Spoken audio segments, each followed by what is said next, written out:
Mostly at Skid Row, the apartment in Skid Row. I mean, I don't really remember making any of them. So it was just kind of like, I don't know, just however I was feeling those nights. I don't really remember them, but I just threw a bunch of random songs that I made all fucked up together, and it came out and turned into Hellboy. You don't even know what I've been through. You don't gotta let me bitch through. Going on the phone like I miss you. Love you by the way that I kiss you.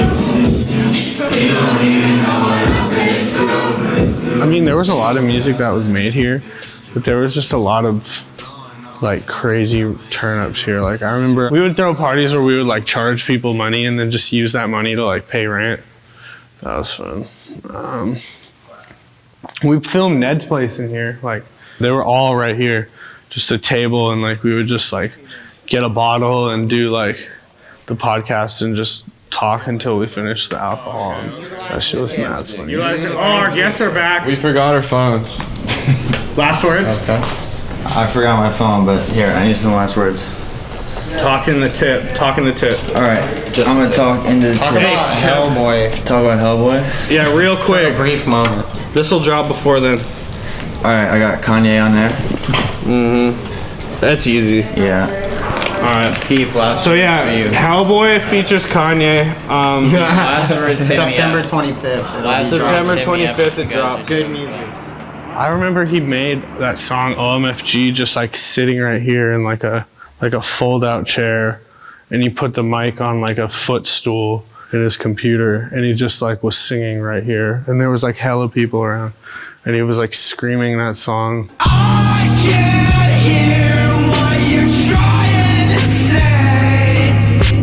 My light shining on the side of your face. Bro, when he was recording Hellboy, that shit was so like hella inspiring, because he recorded some of it at the loft, and he'd be like, all right, shh. And he would just scream his lungs out in front of everyone. And I couldn't do that shit. It's just like, ah! Like fucking up and all. Like, I was like, damn, that's hard. Why the fuck is everybody the same? Fuck my life, tell the bitch I'm insane. He didn't like half-ass it. He would like literally scream into the mic as loud as he possibly could, and just not caring what anyone else in the room thought. There's like sweat pouring down your face and you're like screaming, like, you know, your voice is cracking and stuff. Like I feel like that exemplifies like how his music was driven by passion. I just knew that music was what I loved to do, and I knew that if I did what everyone else did who inspired me in the underground, and just went and got a microphone and a computer and an audio interface, spent $300, and then you have the whole world in your hands, literally. You just need the talent and the hard work at that point.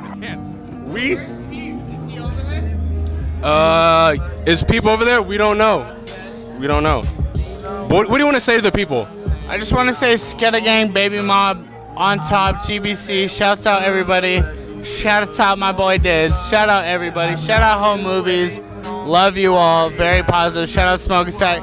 Hey, if you see Peep, tell him. But like the loft basically was just, it was this non-stop music thing. Like I remember I actually made the beat for Cobain for Peep, and the beat, I exported it as I feel like shit and I'm laying next to Peep's mattress. How did you feel tonight? Man, I felt pretty good, bro. I was high as shit. You feel me? It almost seems fake now that I think about it. It was just like it was like anarchy. It's like any total chaos. Like anything goes.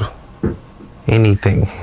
It's just like a fucking big open space. You didn't get noise complaints, so you just had all this freedom. When we were in Pasadena together on couches, and when we were in Whittier on couches, we were under somebody else's roof for real. And then this was our first experience where it was like, this is our shit. Like, this is our fucking world. This stupid little loft is like our world. We can do whatever the fuck we want in here. You know, there's no rules.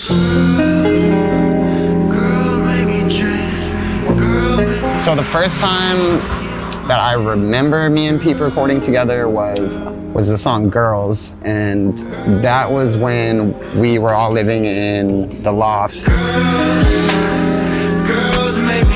I remember everyone getting super annoyed because he liked to layer his vocals a lot, so we would be doing like 10 layers of the same thing over and over again, and people were just like, everyone's just like, shut the fuck up. It's like 6 a.m. Like, what are you guys doing?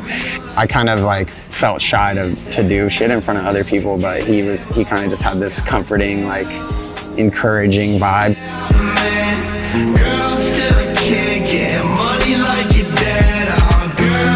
I've been on many sets. I worked with many directors. I worked with many artists. This was the first time that I truly felt like myself, and I didn't feel as if it was this pressure, or if it was this these eyes. It was easy. All I can say is easy. It was a flow. When you're used to being different, you're just so used to always feeling like attack, and everyone is like looking, everyone is nicking, everyone is picking, and just to know that this time it was looking for the right reason. That was always his goal with his music, was to like try and make some sort of positive impact on the world, and to like really use his platform to make a difference. That's rare in this day and age. That was the point of that video, was to break gender roles and just spread positivity and let everybody know that, we're all people. I just started to like making music with him more than anybody at that moment. So I would just try to make shit that like I knew he would be able to get on, like OMFG or like Drive By with Xavier Wolf. I would just have him in mind. That was the thing about Pete. See, a lot of times when I do songs with people, I figure out ways to like outshine them technically. You know what I'm saying? Like, but Pete, when he gets on a song, he will be the star of that song, anybody's song, who the fuck who it is. And you could do 3 verses around him if you wanted to. His shit's still gonna bang harder. Like his shit you gonna remember his shit. And I love that shit.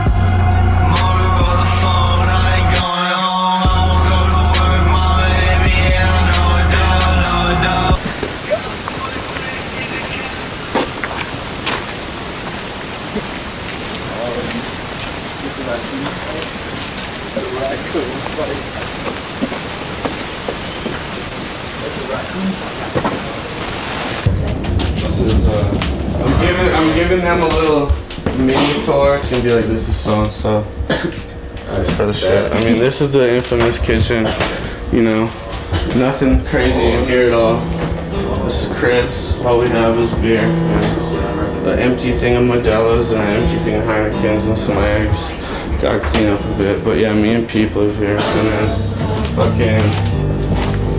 fucking living room where Smoke-a-Sack is right here. Fucking Tyler, Pete, on the airs, Young God, fucking Polari, Smoke. This is like our main crew that we be making music with. And then we make all our shit like over here. That was awesome. We make like, this is the little stew. We got Cortex in here. Fucking, this is where everything's made, like all of Hellboy and shit, pretty much, and all the Pete songs, that's pretty much it. Echo Park, chilling. Just like fucking wild, like just a bunch of fucking dudes just chilling at the house, like people in like every room, like the whole couch filled with bodies, like just, it was like a frat house for fucking goth emo boys. Let me tell you a little something about the city of Los Angeles, all right? So, over here, we do a lot of stupid shit, but it comes out smart. Shit, right? You know what I'm saying? It's all part of a fucking plan that we It's have. It's a big master plan. People don't fucking understand. They don't get it. They're never gonna get it. They never will. Maybe when they're dead, they'll understand. When they're dead. When they're fucking dead. They would be up till like fucking like 7 a.m. like every night, just like recording all the fucking time. It's just like non-stop. A typical recording session with me and Pete, he would be mixing. So he would be like in a little rolly chair on the computer and I'll be on the couch. We could probably do 6 or 7 songs in like a couple of hours. Yeah, like he was kind of chaos himself. That was kind of his thing. He wouldn't even let me tattoo on him until I was like a certain level of like fucked up, to be honest. Like he liked that. Like one time I was off like a bunch of Xans and I was doing the Hellboy tattoo on his throat and I fell asleep while tattooing him. Yeah, and I like fell forward and like I like tattooed a line on his chest and he like loved that shit. That was like his shit. He like never let me fix it. Yeah, that was like the kind of shit he would do.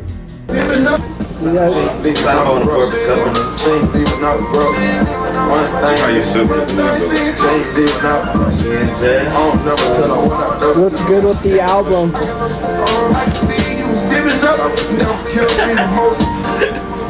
It sucks. Don't listen to that shit. The Hellboy sample, really for me, just that sample alone, when I hear that guitar, it just weirdly just reminded me of Peep, just the guitar itself. Listen to this beat I made, bro.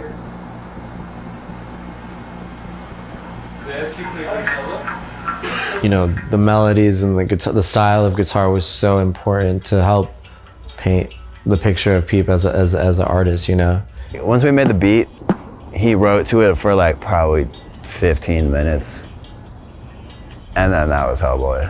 All of the songs from Hellboy that we did were all like, we all like liked the old bands and shit. And then we'd like mutually like go back and like, yo, this would be a sick sample. And then we just sample it and that was that. Baby, I don't wanna do that. Your fucking tight, dirty right. Shit, like how the fuck you do that? Well, I think it's such a quick process because none of it's forced. And like I said, I wait, like I'll spend so much time like not working that I feel like that's why I don't get writer's block, because I'm not writing all day like a lot of people do. I just fell in love with a bad bitch. Told me that she loved me too, baby. I'm not having it. Sipping cocaine 'cause I did. I'm like kind of doing the opposite and just like having fun, not having fun, and building up, you know. I don't even know it, but I'm subconsciously like building up content. That's what I'm saying. All that shit was like so natural. It was all done by kids. Like we were just doing it. Like no help. We didn't need anyone else.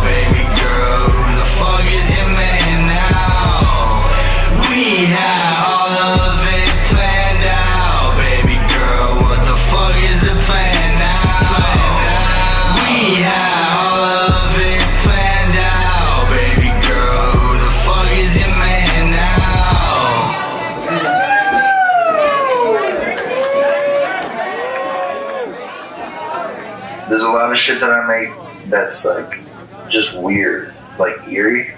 I would describe it. Like a lot of it's sad, yeah, but a lot of it's like this weird, like kind of music that you kind of want to like turn up to, and cartoons.